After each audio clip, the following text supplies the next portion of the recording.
you're clear to start.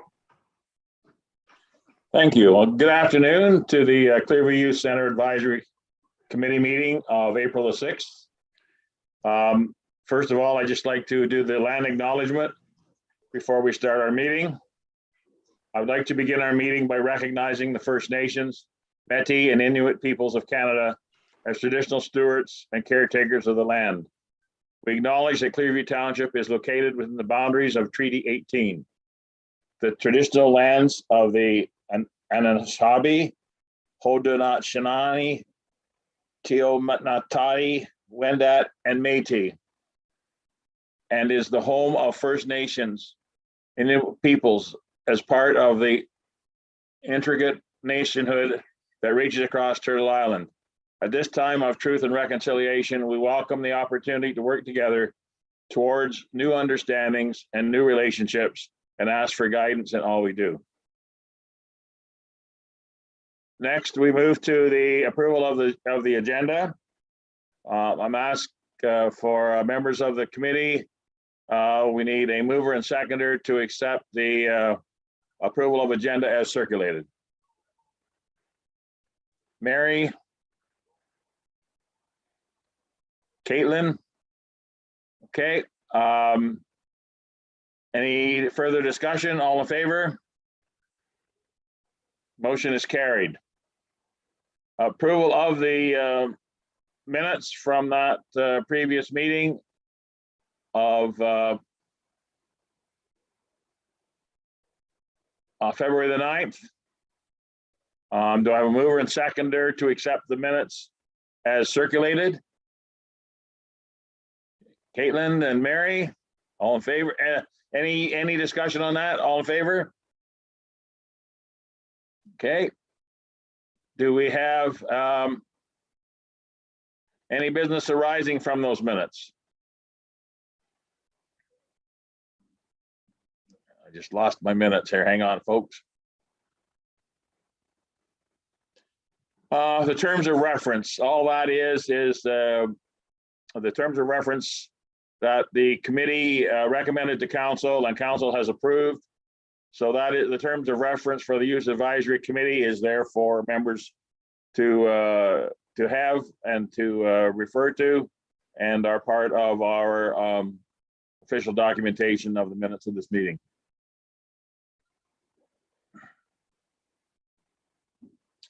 Next then is any questions on the terms of reference at all by any members of the committee?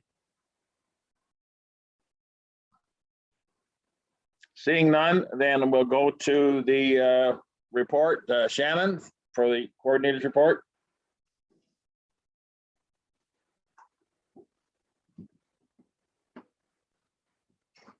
Oh, you're muted. We can't hear you, Shannon.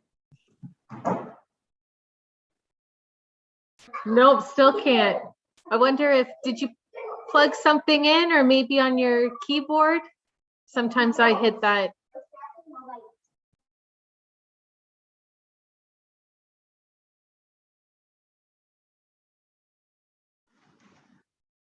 How's that?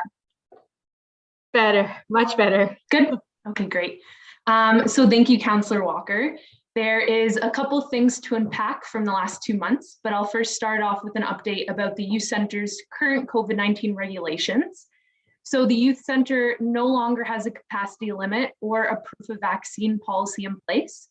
Youth Center staff are still being very diligent in regards to cleaning and sanitation procedures before, during, and after youth drop-in hours. And we're also still screening youth upon entry into the Youth Center and Youth Center staff. Last month, the Youth Center had a very successful and exciting March break. On the Monday, we attended a free youth introduction to CrossFit class. This was hosted by a company called Mozomo Athletics in Wasaga Beach. In regards to this program, youth had the chance to learn how to properly perform physical activity movements, and they had a chance to compete against each other in a fun, competitive environment. A whole class of youth attended, and it was a huge hit across the board. On the Tuesday, we held a standard first aid and CPR class for 10 youth ages 13 to 18. And that was thanks to a grant from EPCOR that Courtney received last fall.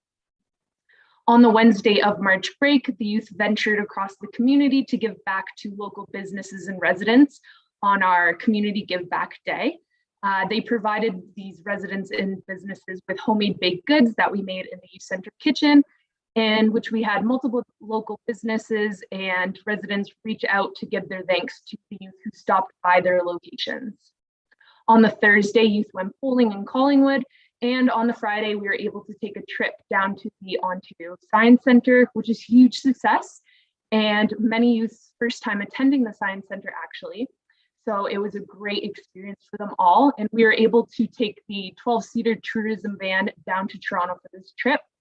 And each of these programs during this week hit the maximum number of registrations that we offered, and we were able to provide these programs to youth for free or low cost, which was a great thing that we were able to provide for many of these youth and families.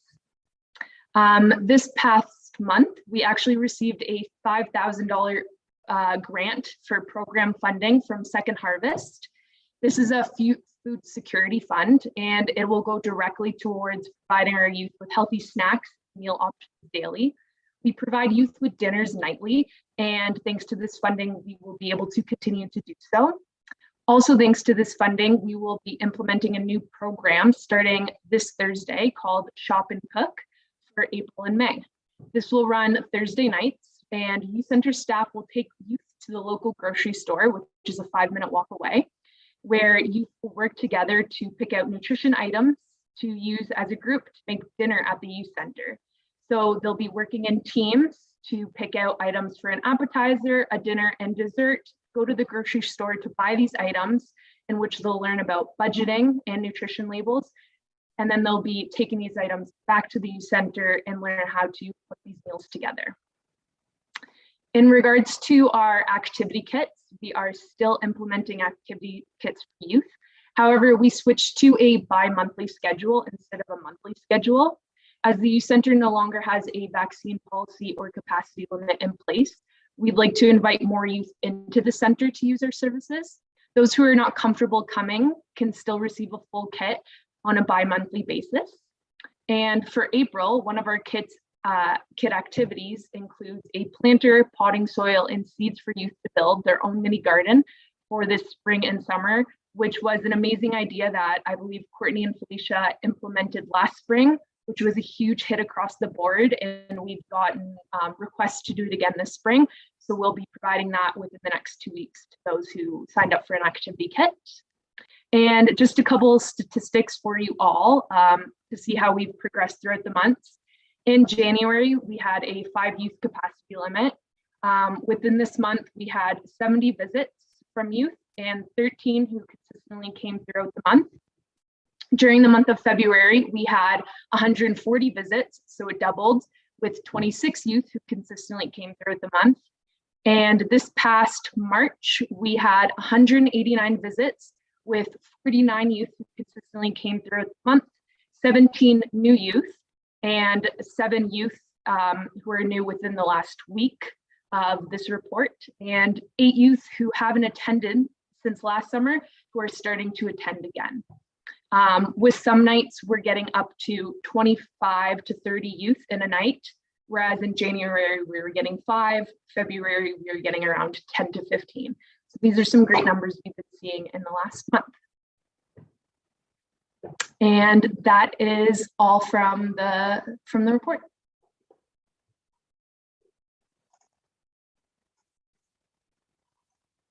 Oh, you're muted, Councillor Walker.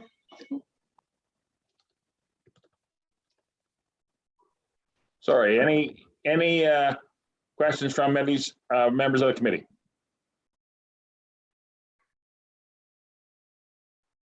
Shannon, would you like to highlight this past weekend as well to members of the committee of the events that took place and how things went? Yes, thank you for the reminder, Councillor Walker. So this past weekend, Clearview held its first 3-on-3 youth hockey tournament. The youth center was involved through running a concession stand, thanks to the Lions Club in Stayner. And we also hosted our first ever pancake breakfast on the Saturday. All the money that was made through the concession stand and pancake breakfast went directly back into the youth center, which is great. We had 15 youth volunteers help out with both the concession stand and the pancake breakfast, which was also a great volunteer opportunity for the youth, as when they were running the concession stand, they were able to kind of learn up how to like handle change, how to interact with customers. So all around a great learning experience for their future work opportunities, and also a great way for them to gain valuable volunteer experience and hours that they need for high school. And we hope to run this again at next year's event, as it was very successful for both the youth center, the youth involved, and the Parks and Recreation team.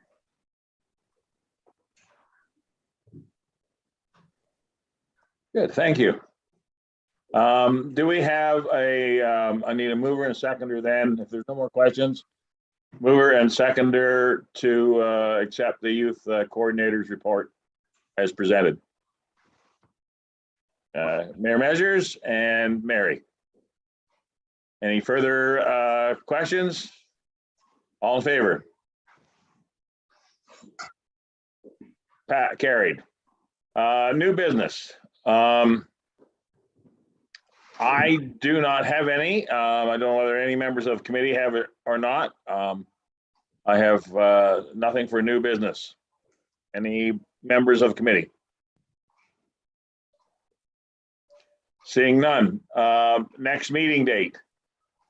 Are we looking at bi-monthly? We've been what, every 2 months?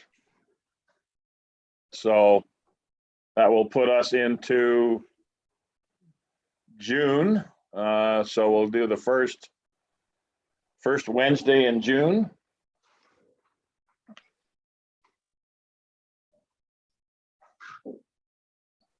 Which will be, That's the first. it is June the 1st, correct.